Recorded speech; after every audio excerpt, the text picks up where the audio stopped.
به أجمعين رب اشرح لي صدري ويسر لي أمري واحلل عقدة من لساني يفقه قولي أعوذ بالله من الشيطان الرجيم يا أيها الذين آمنوا اتقوا الله حق تقاته ولا تموتن إلا وأنتم مسلمون. Bapak Ibu jamaah salat subuh Masjid Al-Muharram Kompleks Setnek Cidodol Baru Kebayoran Lama yang insyaallah Allah muliakan. Alhamdulillah, kita bersyukur kepada Allah pagi hari ini. Allah masih berikan kembali kepada kita kesempatan untuk mentaatinya, menyembahnya, untuk merasakan cinta Allah Subhanahu wa taala, dan juga kita diberi kesempatan untuk membuktikan kita pun mencintai Allah Subhanahu wa taala, yaitu dengan kita melaksanakan kewajibannya salat subuh berjamaah. Dilanjutkan kita pagi ini insyaallah akan mentadabburi ayat Al-Qur'an. Mudah-mudahan apa yang kita lakukan pada pagi hari ini Allah ridhai sebagai bentuk rasa syukur kita kepada Allah Subhanahu wa taala. Tentu kita berharap itu semua Allah akan berikan balasan, yaitu berupa kebaikan-kebaikan yang lainnya kepada kita. Amin ya rabbal alamin. Para jamaah sekalian, hari ini tadabbur kita adalah tentang bukti cinta atau tuntutan cinta.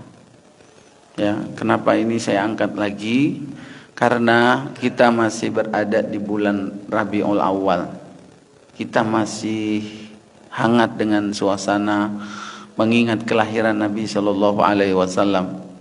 Di hari-hari ini, di bulan-bulan ini, umat Islam sedang menunjukkan ya, cintanya kepada Allah dan cintanya kepada Nabi-Nya, yaitu Nabi Muhammad Shallallahu Alaihi Wasallam. Maka kita tidak boleh lupa pula untuk sibuk memikirkan apa bukti cinta kita kepada Nabi Shallallahu Alaihi Wasallam, kepada Allah Subhanahu wa taala, berdasarkan atau menurut ayat Al-Qur'an. Maka di antara ayat-ayat yang bisa kita referensikan adalah surat Al-Baqarah ya, ayat 166. Ya, a'udzubillahi minasyaitonir rajim. Bismillahirrahmanirrahim. Idz tabarra'a alladziina tubi'u minal ladziina ittaba'u wa ra'awul 'adzaba wa taqatta'at bihimul asbab. Kata Allah Subhanahu wa taala, ketika id tabarra'a, ketika berlepas diri, alladzina tubi'u, orang-orang yang diikuti. Ya, ini maksudnya waktu di dunia ada orang-orang yang ditaati, diikuti ya oleh pengikutnya, lalu kemudian pada hari kiamat nanti mereka berlepas diri. Ya, ingatlah ketika orang-orang yang diikuti ini berlepas diri minal ladzina taba'u, dari orang-orang yang selama ini di dunia mengikuti mereka. Berlepas diri, tidak mau tanggung jawab, ya. Wa ra'awul 'adzab, dan mereka melihat di hadapan mereka itu sudah siap azab neraka, ya. Dan kemudian wa taqatta'at bihimul asbab, terputuslah segala macam bentuk hubungan sesama mereka. Berlepas diri, ya, terputus hubungan, tidak ada hubungan keluarga, bapak sama anak, tidak ada hubungan guru sama murid, ya, termasuk juga Tuhan selain Allah dengan penyembah-penyembahnya. Surat Al-Baqarah ayat 166 para jemaah. Ayat ini para jemaah sebenarnya masih berkaitan dengan ayat sebelumnya. Ayat 165 surat Al-Baqarah itu menjelaskan tentang orang-orang yang menjadikan Tuhan selain Allah Subhanahu wa taala sebagai sembahan, dan mereka mencintai Tuhan-Tuhan tersebut, sangat mencintai, sama dengan mereka mencintai Allah Subhanahu wa taala. Ya, ini orang-orang yang musyrik, ya, menyembah Allah, cinta kepada Allah, tapi mereka juga cinta kepada selain Allah. Dan di hari kiamat mereka ini melihat azab yang akan menimpa mereka. Maka ayat ini dikatakan ingat ya, saat azab itu akan menimpa mereka, mereka semua saling berlepas diri. Nah, para jamaah, yang menarik di ayat ini adalah Allah Subhanahu wa taala menggunakan kalimat alladzina tubi'u. Ya, orang-orang yang diikuti selama di dunia. Padahal yang dimaksud siapa, Pak? Yang dimaksud orang-orang yang diikuti ini yaitu Tuhan-Tuhan selain Allah yang disembah. Tapi Allah tidak menggunakan kalimat ingatlah ketika Tuhan-Tuhan itu berlepas diri. Tapi Allah menggunakan dengan diksi orang-orang yang diikuti dahulu. Apa maksudnya para jamaah? Yang ingin ditekankan dalam ayat ini adalah perbuatannya, bukan status namanya. Itu disebut Tuhan, itu disebut tembahan, bukan disebut patung, bukan disebut itu dukun dan lain sebagainya. Tapi yang disebutkan adalah yang dulunya diikuti. Nah, ini yang ditekankan oleh Allah Subhanahu wa taala dalam substansinya, bahwa yang namanya cinta, ya ayat sebelumnya itu adalah identik dengan yang namanya mengikuti, Pak. Kita cinta kepada si fulan, maka kita akan mengikuti itu. Bahwa hubungan cinta itu adalah hubungan setia, hubungan taat. Maka dari itu para jamaah sekalian, kenapa yang namanya tauhid itu mengharuskan kita mencintai Allah Subhanahu wa taala di atas segala-galanya. Kok maksa sih? Mungkin orang yang bertanya, kenapa harus Allah dicintai di atas segala-galanya? Apa kita nggak boleh mencintai istri kita, suami kita, anak cucu kita, tempat tinggal kita? Tidak. Ternyata di antara alasannya adalah karena cinta itu menuntut untuk mengikuti. Jadi kalau kita menempatkan Tuhan-Tuhan selain Allah yang kita cintai itu di atas Allah, maka kita akan mengikuti mereka. Itulah sebabnya Allah harus ada di atas mereka semua, agar cinta kita kepada Allah lah yang akan menjadi dasar kita mencintai selain Allah.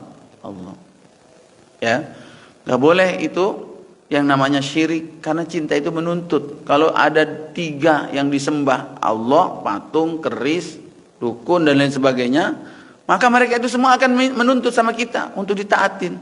Nah, kitanya bingung mau ngikutin yang mana, apalagi kalau perintah-perintah Tuhan-Tuhan ini bertabrakan. Nah, itu sebabnya kita harus bertauhid. Nah, para jamaah, ini adalah sebenarnya ujian dari bukti dari cinta itu. Bahwa cinta itu pada hakikatnya adalah taat, ikut, bahkan sampai level menyembah. Bukan cuma sekedar ngaku-ngaku, pujian-pujian, ya, kalimat-kalimat yang terlontar, tapi bukti nyatanya adalah ikut atau tidak. Tentu Bapak lebih senang kepada istri pasangan kita, begitu juga dengan suami atau ibu lebih senang kepada suami yang dia itu taat, mau dengar perintah kita, daripada suami yang hanya bisa memuji, istri yang hanya bisa memuji tapi begitu diperintah dia nggak mau taat. Lebih baik dia pendiam tapi orangnya nurut, daripada banyak ngomong, banyak memuji tapi ternyata susah diatur.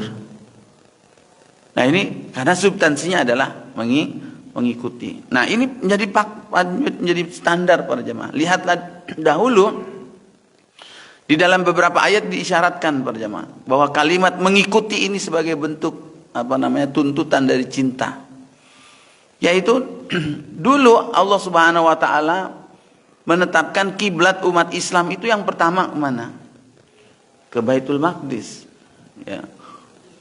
Selama kurang lebih 16 bulan umat Islam itu beribadah kepada Allah, sholat menghadap kiblatnya Baitul Maqdis, belum Ka'bah. Kemudian Nabi SAW berdoa supaya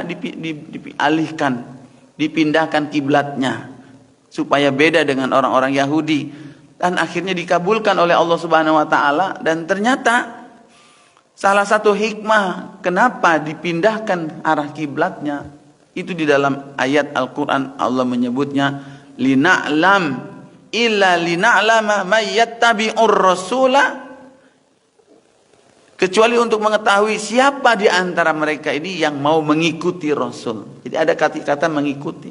May yattabi'ur rasula mimma yanqalibu ala aqibai, dan siapa yang enggak mau mengikuti. Jadi ujian keimanannya kepada Rasul itu terbukti dipindahkan kiblatnya pun mereka ikut. Jadi kalimat mengikuti ini jadi kata kuncinya. Ketika Allah Subhanahu wa taala melarang kita untuk mentaati setan, mengikuti setan, itu adalah kalimat yang digunakan wala tattabi'u khutuwatis syaiton. Jangan kamu ikuti. Jadi kalimat mengikuti. Jangan kamu ikuti langkah-langkah setan. Sungguhnya setan itu adalah musuh yang nyata. Siapa yang mengikutinya, ya, dan bahkan ini ukurannya adalah mengikutinya adalah untuk sesuatu yang bertentangan dengan nilai-nilai kebenaran dari Allah Subhanahu wa taala. Ya, seperti Nabi Adam alaihissalam para jemaah. Allah memerintahkan kepada Nabi Adam, setan juga memerintahkan. Allah mengatakan, wahai Adam, tinggallah kamu di surga ini, makanlah sesuka kamu yang banyak. Itu perintah dari Allah. Wala taqraba hadhihi syajarah, silakan tapi jangan deketin pohon ini ya. Maka Allah meminta Nabi Adam untuk mengikuti taat kepada Allah Subhanahu wa taala. Datanglah syaitan. Wahai Adam, apa yang sebenarnya, tahukah kamu mana hakuma rabbukuma an hadhihi syajarah? Tahukah kamu kenapa Tuhanmu melarang makan pohon ini? Diusik itu logikanya, cara berpikirnya, mindsetnya. Illa antakuna malakain, karena takut kalau kamu makan pohon ini kamu akan jadi malaikat. Au takuna minal khalidin, atau kamu bakalan kekal di surga ini. Percaya deh, inilah kumala minan nasihin. Saya sih cuma ngasih tahu doang, terserah mau ikut apa enggak. Diuji, akhirnya diikutin oleh Adam alaihissalam. Murkalah Allah, ya, mengikuti sesuatu yang bertentangan dengan perintah Allah Subhanahu wa taala yang dimaksud. Tapi kalau mengikuti untuk sesuatu yang tidak bertentangan, tidak apa-apa. Mengikuti makhluk untuk sesuatu ketaatan yang tidak bertentangan dengan Islam itu boleh. Seorang suami memerintahkan istri mengikuti suami untuk perintah-perintah yang taat kepada Allah, tidak mengapa. Orang tua memerintahkan anaknya untuk perkara taat, tidak apa-apa. Tapi kalau untuk perkara syirik, tidak boleh. Allah lah yang harus dahulukan. Ya, adalah seorang sahabat yang begitu masuk Islam. Ya, kalau tidak salah Sa'ad bin Abi Waqqas, masih muda, dia 17 tahun para jemaah. Dia tumbuh hidup sebagai orang yang berbakti dan sayang sekali sama orang tuanya. Begitu dia masuk Islam, beriman kepada Allah, mengikuti ajaran Nabi Muhammad SAW, ibunya tidak setuju. Saat minta Allah memerintahkan untuk mentauhidkannya, mengesahkannya, ibunya bilang, tinggalkan agama barumu, tinggalkan agama Muhammad, atau ibu tidak akan makan sampai engkau mau meninggalkan agama Nabi Muhammad. Bingunglah seorang orang yang cinta taat kepada orang tuanya. Mana yang harus aku lakukan? Di satu sisi ini Tuhanku, satu sisi inilah ibuku. Tapi karena ibunya ini memaksa dia untuk melakukan perbuatan syirik yang tidak sejalan, ya, yang bertentangan dengan perintah Allah, maka tidak boleh ditaatin. Ya, Allah lah yang lebih ditaati terlebih dahulu. Kenapa? Salah orang tuanya. Kenapa memerintahkannya adalah sesuatu yang bertentangan dengan Allah Subhanahu wa taala. Jadi Sa'ad pun bukan berarti dia tidak berbakti sama orang tuanya. Dia tetap baik, dia datang tiap hari, makanlah Ma, makanlah Bu. Ya. Nanti ibu sakit, dijenguk tiap hari, ditungguin. Enggak, ibu enggak mau makan. Jadi kelihatan baktinya masih tetap ada. Sayangnya sama orang tuanya kelihatan. Taatnya kepada orang tua masih ada. Cuma untuk urusan yang ini aja dia tidak mau taat. Sampai dia katakan, kalau seandainya ibu punya nyawa 70 nyawa, Satu persatu ibu harus meregang nyawa itu di depanku. Demi Allah, aku tidak akan meninggalkan agama ini. Nah, itu berarti Sa'ad bin Abu Waqqas ini telah membuktikan cinta dia kepada Allah Subhanahu wa taala untuk ia ikuti Allah. Tidak boleh ada yang mengalihkannya seperti perkara-perkara yang lain. Gitu. Nah, banyak ternyata kisah-kisah di dalam sejarah orang-orang yang bisa menunjukkan cintanya kepada Allah, yang ia taati, yang melebihi cintanya kepada yang lainnya. Hanzalah, ya, seorang sahabat yang baru nikah, Pak. Pengantin baru, lagi bulan madu, lagi sedang enak-enaknya. Ya, dia cinta banget kepada istrinya. Tiba-tiba ada panggilan seruan untuk berjihad. Yang mana kondisinya saat itu mendesak, wajib. Karena musuh sudah ada di perbatasan. Anak laki kampung ini wajib membela negerinya, membela agamanya, membela dirinya. Maka cinta dia kepada istrinya yang baru dia nikahi, lagi senang-senangnya cinta-cintanya, dia tidak boleh mengalihkan daripada perintah Allah Subhanahu wa taala. Dia pun izin dan berangkat, ya, untuk ikut dalam perang tersebut, dan Allah mentakdirkan dia syahid, wafat. Dan dalam kisahnya itu orang tersebut lupa saat itu belum mandi wajib, belum mandi junub, lalu kemudian malaikatlah yang memandikannya. Ya, yang kita ingin garis bawahi dari ini adalah bagaimana taatnya kepada Allah, cintanya kepada Allah ini tidak boleh ada yang mengalihkannya. Tapi dalam kehidupan ini banyak sekali para jamaah yang mengalihkan kita dari Allah Subhanahu wa taala. Cinta kepada dunia, pekerjaan, wanita. Itu sering menuntut kita untuk taat, mengikuti mereka dan mengalahkan Allah Subhanahu wa taala. Ini yang tidak boleh. Ada teman, ya, teman itu juga pengaruhnya untuk diikutin itu besar, Pak. Hati-hati, maka Nabi SAW mengingatkan, hati-hati, almar'u ala dini khalilihi. Pintar-pintar cari teman lah. Kenapa? Karena seseorang itu akan berada pada agama keyakinan temannya. Kalau temannya baik, dia akan ngikutin baik. Kalau temannya buruk, dia akan ngikutin buruk. Hati-hati dalam masalah pertemanan. Kadang ya, mengikutinya kebablasan. Gitu. Nah, ternyata tuntutan-tuntutan dari mengikuti ini banyak para jamaah. Tuntutan kita mengikuti cinta kepada Allah, harus mengikuti Allah. Maka secara tidak langsung juga harus mengikuti Rasulullah.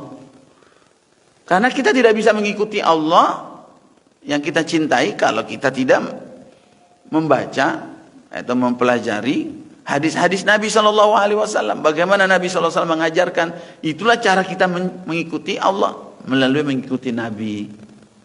Itu tuntutannya. Jadi, tapi kata kuncinya ada di mengikuti. Yang kedua apa? Mengikuti kalamnya, mengikuti firmannya, Al-Quran. Karena kita nggak bisa mengikuti Allah kalau kita nggak baca Al-Quran. Dan perintah-perintah, tuntutan-tuntutan Allah itu ada di dalam kalamullah. Maka mengikuti kepada cinta kepada Allah akan juga masuk di dalamnya mengikuti cinta kepada Al-Quran. Jadi para jamaah sekalian ya berbahagia, kalau ada orang mengaku cinta kepada Allah tapi dia nggak baca-baca Quran, dia nggak tahu bagaimana membuktikan dia setia dengan Allah Subhanahu wa taala. Jangan-jangan dia cuma ngikut-ikutan doang.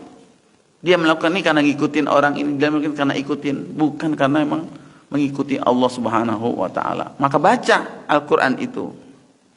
Maka Allah Subhanahu wa taala mengangkat derajat orang-orang yang mencintai Al-Quran. Bahkan di dalam sejarah perjamaah ada orang yang hanya mencintai surat Qul Huwallah saja, Pak.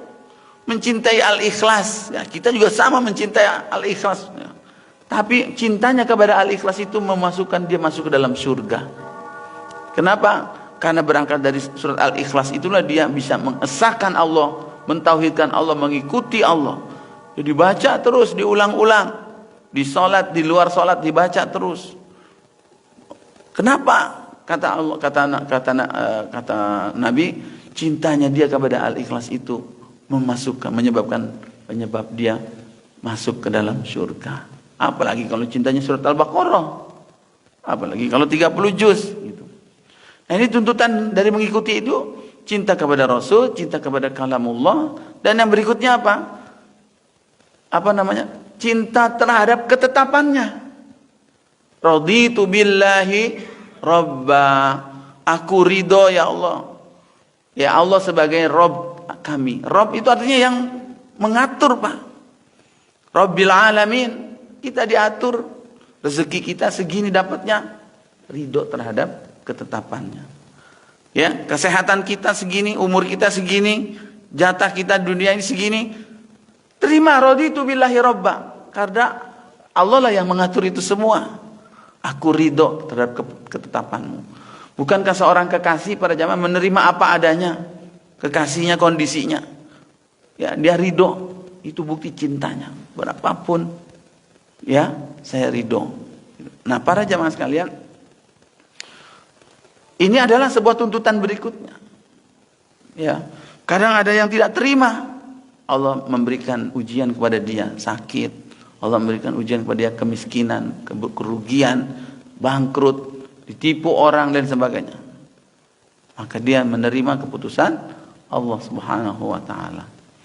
Ada seorang wanita hitam, Pak. Wanita hitam sakit ayan. Wanita hitam sakit ayan. Itu udah ketetapan dari Allah Subhanahu wa taala. Dia datang kepada Nabi, "Ya Rasul, tolong doakan supaya aku sembuh. Anak kalau aku kambuh ini suka, auratku ini suka tersingkap." Maka Nabi berikan dua pilihan. Tidak dilarang sama Nabi, ya. Tidak dilarang oleh Nabi untuk berdoa minta sembuh, tapi Nabi cuma memberikan pilihan. Pilih mana, kamu mau dapat sembuh atau mau dapat surga? Kalau mau dapat sembuh, saya doain sekarang sembuh kamu. Tapi surganya belum tentu, kamu harus cari lagi dengan amalan kamu. Atau kamu dapat surga, kamu cari sembuh sendiri. Artinya kamu terima takdir Allah Subhanahu wa taala tersebut, kamu bersabar, kamu berusaha, maka Nabi mengasih jaminan surga. Maka wanita tersebut lebih memilih untuk diberikan jaminan surga. Dia terima, ya, keputusan takdirnya mendapatkan penyakit tersebut. Dia berusaha untuk sembuh, berobat. Nah, jadi para jamaah, tuntutannya adalah tuntutan menerima apapun yang Allah tetapkan kepada kita. Ini berat para jamaah. Ridho terhadap wabil islami dina, terhadap Islam sebagai aturan hidup kita. Wabi Muhammadin nabiyya wa rasulah, dan ridho Nabi Muhammad sebagai panutan, tuntunan, penuntun buat kita, teladan yang baik buat kita. Nah, para jamaah, dan yang berikutnya tuntutan cinta mengikuti pada Allah Subhanahu wa taala adalah dia akan akan menyesal kalau dia mengecewakan. Itu tuntutan cinta. Allah meminta kita begini, tiba-tiba kita nggak bisa mewujudkannya. Itu ada perasaan menyesal. Karena cinta itu. Penyesalan itu adalah bukti cintanya. Kalau tidak cinta, biarin aja. Kekasihku kecewa, biarin aja. Tapi kalau dia cinta, aduh maafkan aku. Dan dia akan menebusnya. Nah, ini juga tidak kalah pentingnya pada jamaah. Kadang kita kesiangan tahajud, kita kesiangan sholat subuh berjamaah, sholat 5 waktu berjamaah. Apakah ada penyesalan? Tidak dalam hati. Kesiangannya biasa manusiawi, karena lelah, karena capek dan sebagainya aktivitas. Tapi penyesalannya untuk besok dia perbaiki lagi. Itulah bukti cintanya. Umar ibn Khattab sekali sempat tidak sholat berjamaah di masjid. Cuma karena nggak sholat berjamaah di masjid doang, nangis dia seharian. Maafkan aku ya Allah, astagfirullahaladzim, maafkan kelalaianku. Itu bukti cinta para jamaah. Ibnu Umar, Ibnu Abi Hatim, itu dia lepas itu kebunnya dia infakkan gara-gara melalaikan dia dari sholat berjamaah. Nah ini bukti cinta berjamaah. Begitu idza fa'alu fahishatan, kalau dia melakukan sebuah perbuatan dosa mengecewakan kekasihnya, dia segera menyesal dan memperbaikinya, minta maaf. Itu para jemaah. Maka di saat ini kehidupan dunia ini adalah ujian kita. Sedang siapa yang kita cintai selama ini sebenarnya? Kepada siapa sebenarnya yang kita ikuti saat ini para jemaah? Kalau yang kita ikuti kepada selain Allah, maka mereka belum tentu membalas cinta kita. Apalagi nanti pada saat di akhirat, mereka berlepas diri. Bahkan ada yang menyembah malaikat, ditanya, malaikat benarkah mereka ini menyembah engkau? Enggak, mereka menyembah setan, bukan menyembah malaikat. Kami tidak pernah mengajak mereka untuk menyembah malaikat, tapi menyembah Allah Subhanahu wa ta'ala. Semua Tuhan-Tuhan itu berlepas diri. Yang sejati adalah cinta kepada Allah Subhanahu wa ta'ala. Dan inilah alasan yang kemudian membuat kita setia tetap mengikuti Allah Subhanahu wa ta'ala. Betapapun lelah, capek, letihnya kita mentaatinya, karena cinta itulah yang menggerakkan kita untuk mewujudkan tugas utama kita. Wa ma khalaqtul jinna wal insa illa liya'budun. Allah menjadikan kita adalah untuk beribadah kepada Allah, dan salah satu bentuk ibadah yang menyempurnakan ibadah kita adalah manakala ibadah itu didasarkan akan cinta kita kepada Allah, bukan keterpaksaan. Di sanalah seseorang, kata Nabi, akan merasakan manisnya iman. Ya, manisnya iman. Baik para jemaah, mudah-mudahan bermanfaat. Ya, kita perbaiki lagi cara kita mentaati Allah Subhanahu wa taala, mentaati Rasulullah sallallahu alaihi wasallam, karena ada banyak orang yang mengaku cinta kepada Allah tapi begitu mendengar ayat, oh begini, dia berat untuk mengikutinya. Dia lebih berat mengikuti hawa nafsunya, kebiasaan dia sehari-hari, yang adat ya, budaya yang sedang berkembang. Dia lupakan tuntutan Allah Subhanahu wa taala. Padahal orang yang beriman, dia akan mengatakan sami'na wa ata'na. Kami siap dan kami taat.